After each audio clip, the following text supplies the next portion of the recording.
So, you want to start a business? Today, you need a bank account, a website, maybe an LLC. But imagine trying the same thing 300 years ago. No credit cards, no Wi-Fi, no delivery trucks. Instead, a pirates, kings, and taxes on salt. Welcome to the 18th century, the age when trade built empires, fortunes rose and fell with the wind, and business was both an opportunity and a dangerous gamble. This is your ultimate business guide, not for the 21st century, but for the 18th. Let's see how you could open a business back then.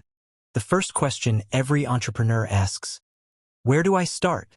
In the 18th century, the answer depended less on money and more on who you were. If you were born a noble, forget it. Aristocrats were not supposed to trade.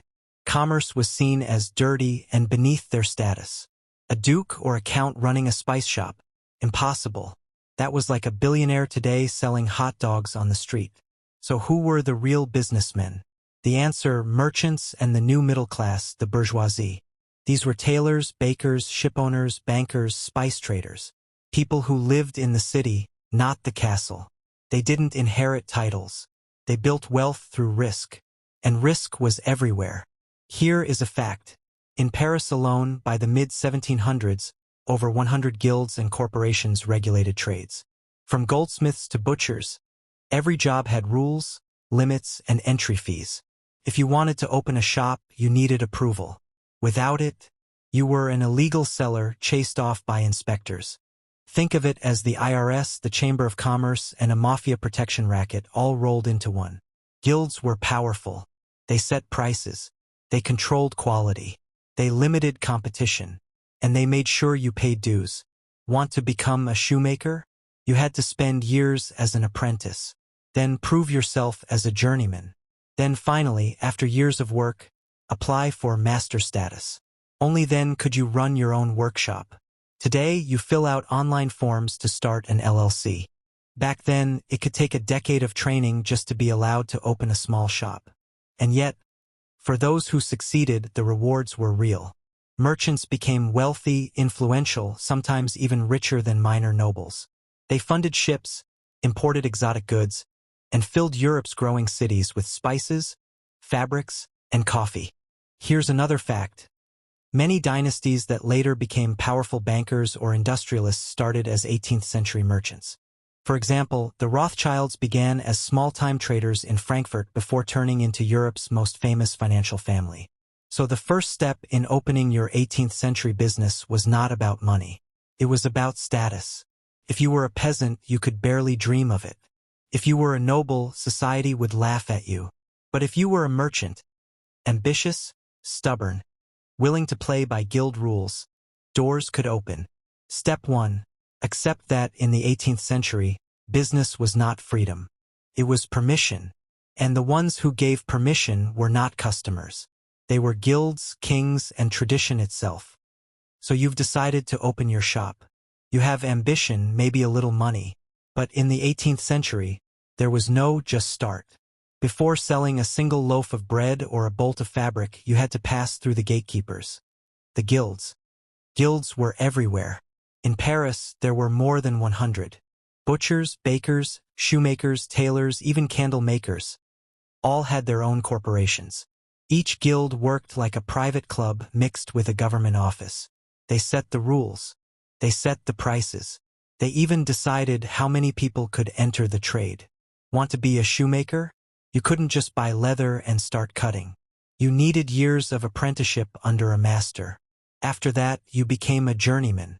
Then, if you proved your skill, you could apply to be a master yourself. And only masters could open shops. Sounds strict. And it was. But guilds were also protection. If someone outside the guild tried to compete, inspectors could shut them down. In some cases, their goods were confiscated. Guild members were safe from outsiders, but trapped inside endless rules. Here's a fact. In 18th century France, the famous Guild of Bakers controlled not just bread, but flour mills, ovens, and even the hours when bread could be sold. Imagine if, today, Starbucks told every coffee shop in America when they were allowed to open. Guilds also controlled quality. A shoemaker had to use specific leather. A goldsmith had to stamp his work with a mark. If you broke the rules, you could be fined, expelled, or ruined. Of course, guilds weren't cheap. Entry fees were high. Some apprentices saved for years just to buy the right to become masters. In many trades, a masterpiece, a perfect object made by your own hands, had to be presented before the guild would approve you. That's where the word masterpiece comes from. For the ambitious, it was frustrating. Why waste 10 years waiting? Why pay so much? This frustration became fuel for change. By the late 1700s, Enlightenment thinkers criticized guilds for blocking innovation. Economists like Adam Smith argued that free markets worked better than rigid corporations. But before revolutions, before free trade, guilds were the law. They were your ticket into the market. And without them, you were an outlaw. Here's another fact. Women, surprisingly, were not completely excluded. Widows of masters could sometimes inherit their husband's shop and continue working under his name. It was one of the rare loopholes in a system dominated by men.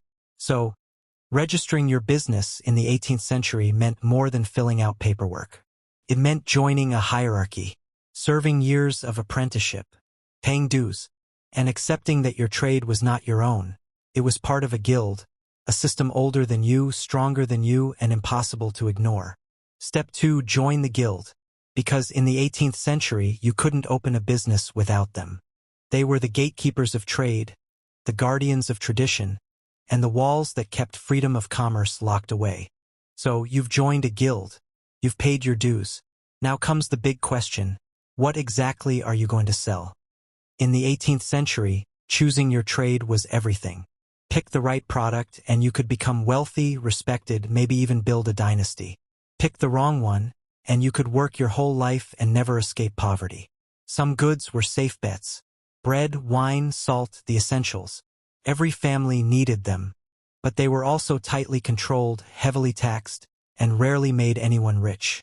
If you were a baker, you earned steady money, but you lived under constant inspections and strict price laws. Salt, for example, was so valuable that the French crown placed a special tax on it called the gabelle. Everyone needed salt for food, for preservation, even for making cheese. But the tax made it one of the most hated laws in France. Smugglers sold untaxed salt in secret, and thousands were jailed for it. Imagine trying to sell bottled water today. But every bottle had a government tax that doubled its price. So where was the real money? Luxury goods, spices from Asia, sugar and coffee from the Caribbean, tea from China, tobacco from the Americas, and fabrics, silk, velvet, cotton, and wool from faraway lands. Merchants who dealt in these products weren't just sellers. They were global businessmen. Their success depended on ships, colonies, and connections across oceans. Here's a fact. By the 1700s, Europe's taste for sugar exploded. What was once a rare luxury became a daily habit in tea and coffee. Sugar plantations in the Caribbean fueled this demand, with the brutal reality of enslaved labor behind it. Every spoonful of sugar in Parisian coffee had a dark story attached to it. Coffee itself was a booming trade. By the mid-18th century, Paris had more than 300 coffee houses. They weren't just shops. They were hubs of culture, gossip, and even politics. Some historians say revolutions began in cafes, fueled by caffeine and conversation. Tea was another giant. Imported by companies like the East India Company, tea was taxed, smuggled, and fought over. In Britain, anger over tea taxes led to the Boston Tea Party in 1773, a protest that would spark the American Revolution. Choosing to sell tea wasn't just business. It was politics. Fabrics were also powerful. Indian cottons became so popular that European weavers protested. In France, entire industries were created to copy these fabrics. Wearing the right cloth was a symbol of wealth, identity, and fashion. Here's another fact. Even fur was global business. French traders in Canada shipped beaver pelts across the Atlantic to be turned into fashionable hats. Those hats were not just clothing. They were status symbols in Paris and London. But every opportunity had risk. A ship could sink. Pirates could attack. Wars could shut down entire trade routes overnight. Merchants lived with constant uncertainty. One storm at sea could destroy years of investment. So, when you chose your trade, you weren't just picking a product. You were picking a lifestyle. Sell bread, and you'd live under inspectors. Sell sugar or coffee, and you'd depend on ships and colonies. Sell fabrics, and you'd battle fashion trends and global demand. It's not so different from today. Choose the wrong niche in business, and your company struggles. Choose the right one, and you ride the wave of demand. Step 3. Choose your trade wisely. In the 18th century, your product was not just what you sold. It was your destiny, shaped by taxes, ships, colonies, and the unpredictable winds of history. You've chosen your trade. Maybe sugar, maybe coffee, maybe fine cloth from India. But before you sell a single ounce, you face the real challenge of the 18th century. Money and risk. Starting a business in the 1700s was expensive. Ships cost fortunes. Warehouses weren't cheap. Even a small shop required licenses, guild dues, and inventory. Few merchants could do it alone. So where did the money come from? From investors. Wealthy families, bankers, and other merchants often pooled resources. They created partnerships, sometimes for one single voyage. This was called venture capital before the term even existed. Here's a fact. In Amsterdam and London, investors could buy shares in trading voyages. If the ship returned full of tea or spices, everyone earned profit. If it sank, everyone lost. It was gambling, but with entire ships instead of poker chips. Risk was everywhere. Storms could sink vessels. Pirates roamed the seas, especially in the Caribbean and Mediterranean.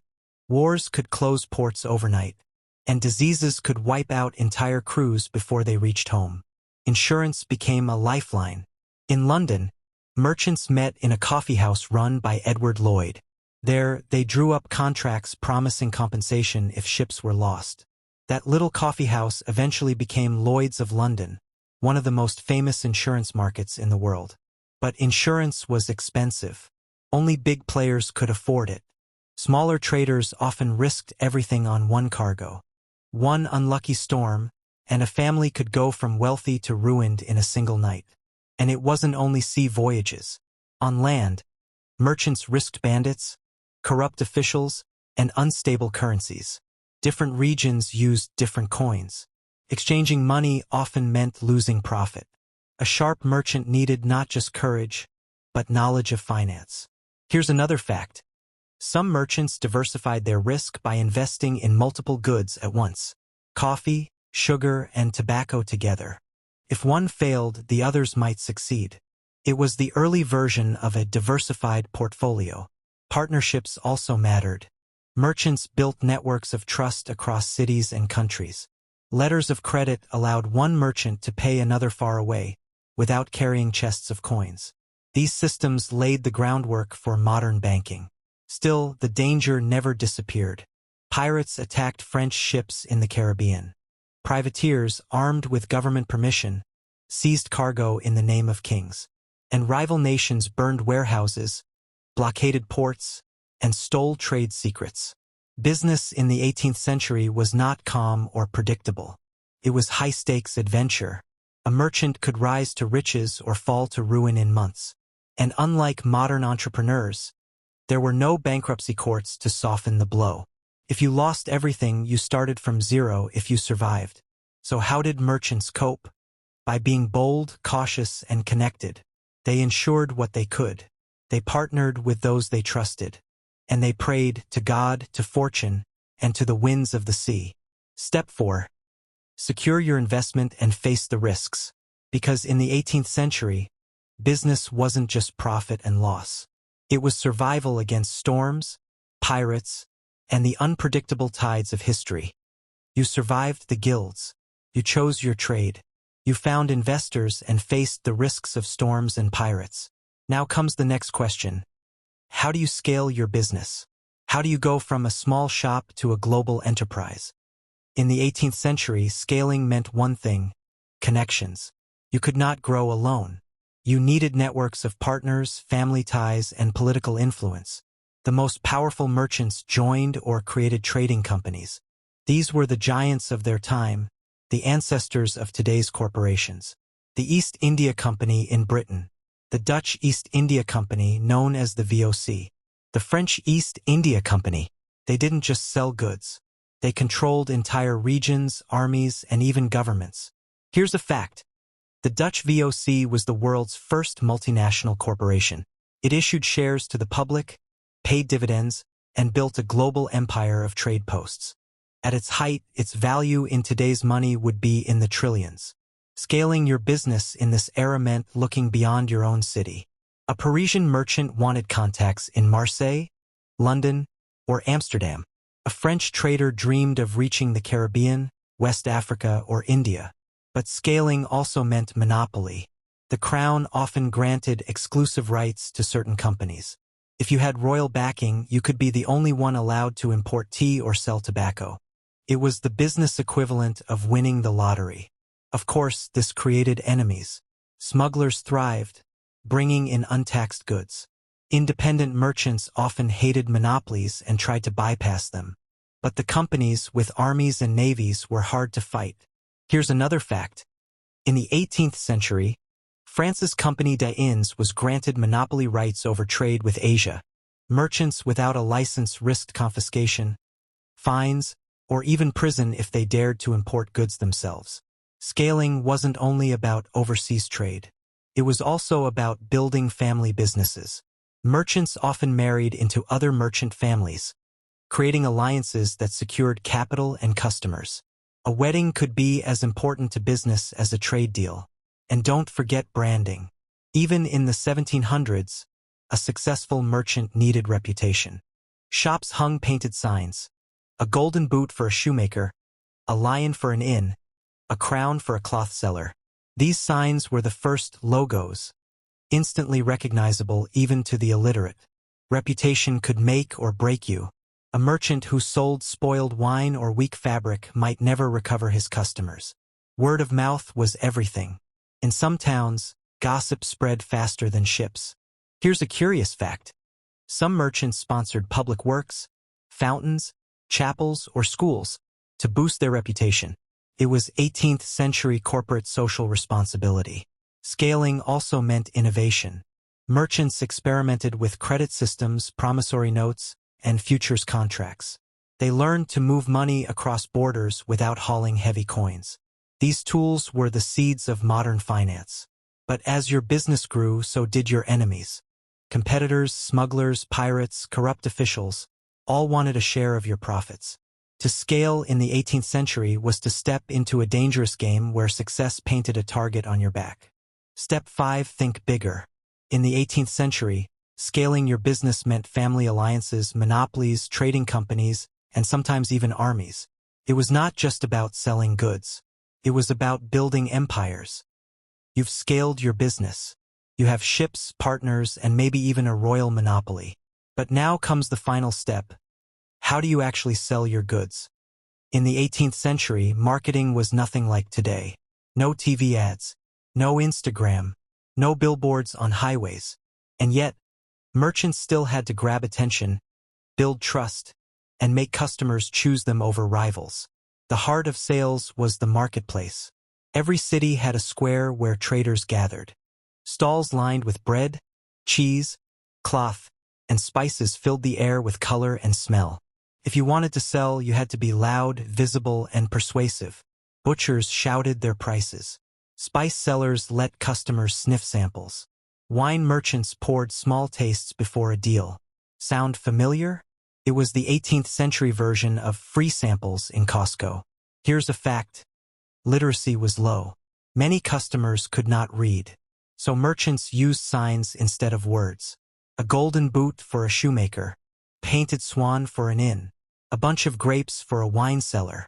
These became the first logos, instantly recognizable even to those who never went to school. Branding mattered. If your shop had a reputation for honesty, people returned. If you cheated, word spread fast, and your business could die in weeks. In an age without advertising agencies, reputation was your marketing campaign. Merchants also relied on town criers. These were men paid to shout news and promotions in the streets. Fresh bread, new fabric from India, Sugar just arrived at the port. They were walking advertisements with powerful lungs. And then there were fairs and festivals. These were more than parties. They were giant trade shows. Merchants traveled miles to sell goods at annual fairs, where thousands of buyers gathered. Here's another fact. The famous Leipzig Fair in Germany drew international traders from across Europe. It was the equivalent of a global expo. Smuggling created its own kind of marketing. People whispered about untaxed salt, cheaper tobacco, or secret tea. Word of mouth was dangerous, but powerful. Sometimes, customers trusted smugglers more than official merchants, because the price was lower. Of course, not all marketing was honest. Fake weights, watered-down wine, and false promises filled the markets. Inspectors sometimes caught fraud, but not always. Merchants walked a fine line between profit and reputation. Here's a curious fact. Some shops gave small gifts, like a ribbon or a bit of extra fabric, to keep customers loyal. It was the ancestor of today's loyalty programs. And don't forget architecture. Successful merchants built grand storefronts with big windows, decorated entrances, and bright colors. A fancy shop told customers, "I am trustworthy. I am successful. You can buy from me." By the end of the 18th century, advertising began to change. Newspapers grew, and merchants started printing announcements. A tea seller could place an ad in a Parisian gazette, reaching thousands of readers. It was the beginning of modern marketing. But for most of the century, your tools were simple. Your voice, your shop sign, your reputation, and your ability to make customers believe your goods were worth their money. Step 6. Sell with creativity. Because in the 18th century, marketing wasn't digital. It was human. And every sale depended on the oldest tools in business: trust, reputation, and the power of word of mouth.